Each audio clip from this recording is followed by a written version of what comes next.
হ্যাঁ মা, কেমন আছো?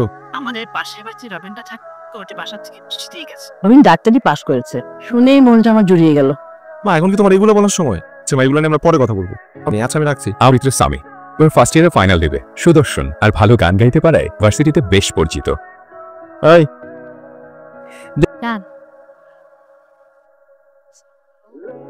আমি তো ক্রাশ খেয়ে গেলাম রে। কার উপর? এই তো আছে, রবিও তো আছে। এই রবি, হাই। যত গর্জে তত বর্ষে না। কারা রে? আমার এলাকার ভাই ব্রাদার। আমি তো ক্যাম্পাসে জনপ্রিয়, এই জন্য আইসো আর কি আমার কাছে। একটার উপরও তো ক্র্যাশ খাইছে। বুঝছি, চলো, কোনো সমস্যা না। না চল না। আচ্ছা ঠিক আছে, ঠিক দিয়েছে। পরিচয় হও, মাই ফ্রেন্ড, ক্যাম্পাসের এক নম্বর। বুঝছো, দেরি করে ফেললাম না? ইউনিভার্সিটির সবচেয়ে সুন্দর চকলেট গালটারে পরিচয় করে দিয়েছি তোমার সাথে, তার দিকে তোমার খেয়াল থাকে, আর আমি না খাইতে শুকাই যাইতেছি, কোনো খেয়াল নাই। তোর শরীরের যে অবস্থা, আমি তোকে আখরোট দিয়ে ক্ষতি করতে চাই না দোস্ত। কিসের না হ্যালো ভাইয়া, কেমন আছেন? ভালো আছি, তুমি কেমন আছো? সাথে হাই। হ্যাঁ, আপনাকে দেখে না আমার একটা কবিতা মনে পড়ছে। Please sure. আজি এ বসন্তের কালে ওগো তুমি কি সুধারে, আমি তো তোমার তরে কাঙাল, কাল সন্ধ্যা কিংবা বিকেলে। আমরা ক্লাসে গিয়ে শুনবো, দেরি হয়ে যাচ্ছে না? মেয়ে দেখতে সুন্দর, নাচে ফার্স্ট ক্লাস, কিন্তু প্রবলেম এক জায়গায়, আমি চকলেট খাই। এত চকলেট মেয়েছে কেন খায়? অন্ধ একটা ছিলাম, মেকআপ বুঝে পারে, আটা সুজি কিনে দিতে চকলেট ঠিক আছে, এটা তোর জন্য চকলেট। এই ফার্স্ট যদি আমাকে বার্থডে দিন ছাড়া অন্য একদিন গিফট করলো। এটা আমি না তো, এটা তো টেবিলে ছিল। কি যেন লেখা আছে, এর জন্য সকালের খাসি। আমি মনে হয় বুঝতে পারছি কে দিয়েছে।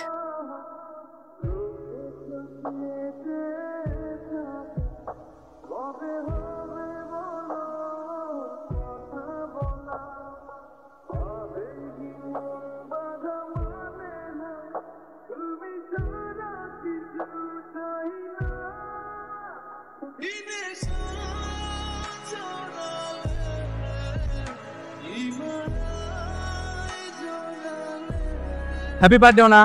থ্যাংক ইউ সো মাচ ভাইয়া। আজকে তোমার জন্য একটা কবিতা আছে। আচ্ছা শোনান। এবার এখানে একটা গিফট বক্স, এই শুধু আমার জন্য।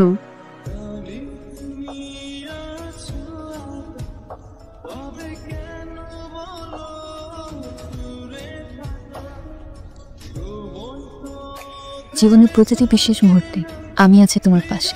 Happy birthday on. গত 15টা দিন একদম স্বপ্নের মতো কাটছে সবকিছু। জীবনটা সেভাবেই চলছিল যেভাবে আমি চাইছিলাম। সঙ্গে জন্ম আসছে না, তুই কি করে জানলি? না আমি জন্ম করাইতেছিলাম, ওর জন্য দেখে তখন দিই এতদিন যে এত বিজি ছিলাম, এত বিজি, আমি তো ক্যাম্পাসে আসতে পারি। কি যে ভালো লাগছে তোমার সাথে দেখো। I love you. একটু ওকে বাই। বন্ধু, ওনার নাম হচ্ছে নীল, আমি করতে 4 বার সিনিয়র, 3 বছরের অ্যাফেয়ার। আমার এগুলো শুনতে ভালো লাগছে না, অন্য কিছু বল। আর মন খারাপ হয়েছে তো দোস্ত, চল এলো তো। গত 15 দিন ধরে চকলেট পাওয়াটা কেমন যেন একটা অভ্যাসে পরিণত হয়েছে। তাই আজকে চকলেট না পাওয়াটা অস্বস্তি আর অস্থিরতা তৈরি করেছে। আমি আরো 5টা দিন চলে যায়। মিথ্যে কথা বলবো, আমার সাথে কথা বলে টাইম নেই, আমি ঘুমিয়ে পড়বো। আমি জাস্ট 2টা মিনিট কথা বলছি, আমার একটা ফ্রেন্ড ফোন দিছিল। এসব বলে আমাকে বোকা বানানোর দরকার নেই। প্রথমবার হচ্ছে না, অনেকবার হয়েছে। বলতেছি তো আমার একটা ফ্রেন্ড ফোন দিছিল, এখানে এত রিঅ্যাক্ট করার কি আছে? আর কত এক্সকিউজ দিবা আমাকে? সেরকম করলে তো আমার রিলেশনটা আমি কন্টিনিউ করতে পারবো না। এটা তোমার ফাইনাল ডিসিশন। এইটাই আমার ফাইনাল ডিসিশন। যাও।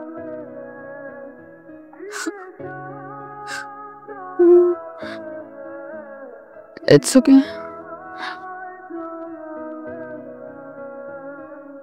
মন খারাপ করে থাকাটা অনেকে মানায় না, প্রশ্ন তৈরি করছে। তাহলে চকলেটগুলোকে এতদিন নীল দেয়নি, তাহলে কে? আমার মনে তোর এটাই সুযোগ, করে দে। This is not the right time.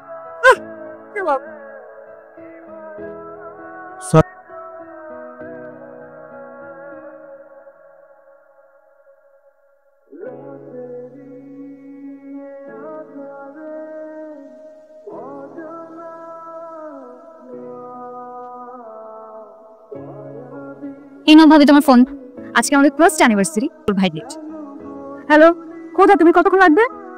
তোমাকে না কিচ্ছু বলার নেই আমার। আচ্ছা ভাবি, তুমি চকলেট খেতে পছন্দ করো? একটা সময় করতাম। ঠিক আছে যা।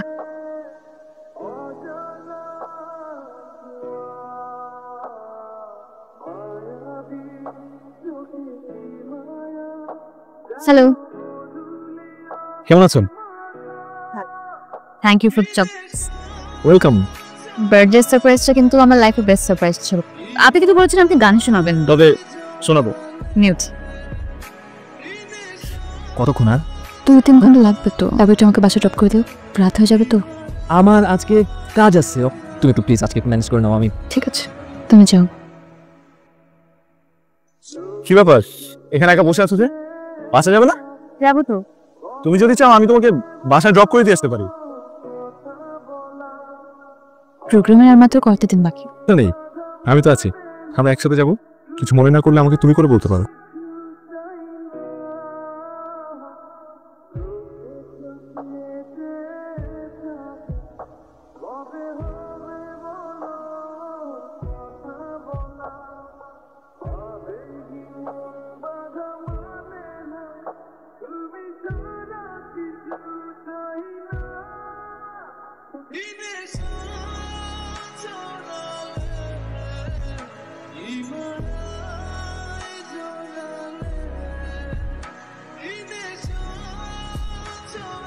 তোমাকে একটা প্রশ্ন করি, তোমার কাছে ভালোবাসা মানে কি? এই প্রশ্ন কেন? কাউকে সারাক্ষণ মিস করা, অন্য কারো হ্যাপিনেসের মধ্যে নিজের হ্যাপিনেসটা খুঁজে বের করা। আমার কাছে ভালোবাসা মানে হলো অনার হাতে স্পর্শ, অনার চোখের ওই কাজল, অনার মুখের মিষ্টি হাসি। ভালোবাসার মানে মানে বুঝলি এরপর থেকে যদি ওনার আশেপাশে দিকে একদম কি অন্য ছেলের হাত ধরে ঘুরতে লজ্জা করে না? তোমার লজ্জা করে না যখন আমাকে ফেলে তুমি অন্য মেয়ের সাথে ঘুরতে যাও? আমার ভুল হয়ে গেছে, আমার মাথা ঠিক ছিল না। তুমি আর তোমার সরি গো টু হেল।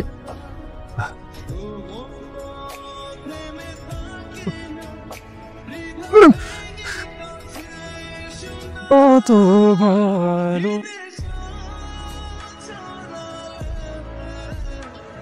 রবি ভাইয়া, না কেমন সামির কোনো খোঁজ জানেন?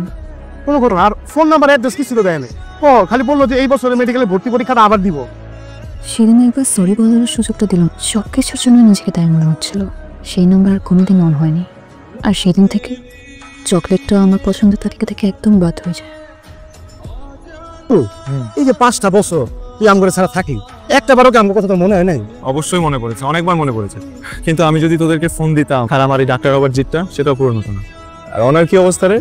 অন্য তো নিজের লোকে বিয়ে হয় নাই, আর ওই যে তোর লোকে যদি সিন ক্রিয়েট করলো এরপর থেকে তো আর পাত্তাই দিত না নিলে। এখন নিশ্চয়ই বিয়ে করে ফেলেছে। ওই শোন না, ওনার নাম্বারটা আমার কাছে আছে। আমার জানি কেন মনে হয় জানোস, ওনা তোর এখন অনেক ভালোবাসে। ক্যাম্পাসটা আগের মতো আছে। গতকাল তোমার গল্পে অবাকই হলাম, জানো তোমার নাম্বারে প্রায় কল পেতাম, পারতাম। অনেক দেরি করে ফেলেছি না? আম্মু দিয়েছে, লাস্ট উইক বার্থডে ছিল আমার,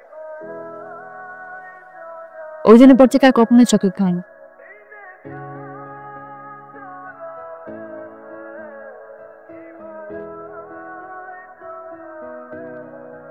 আরে ভাইয়া কেক নিয়ে এসেছো?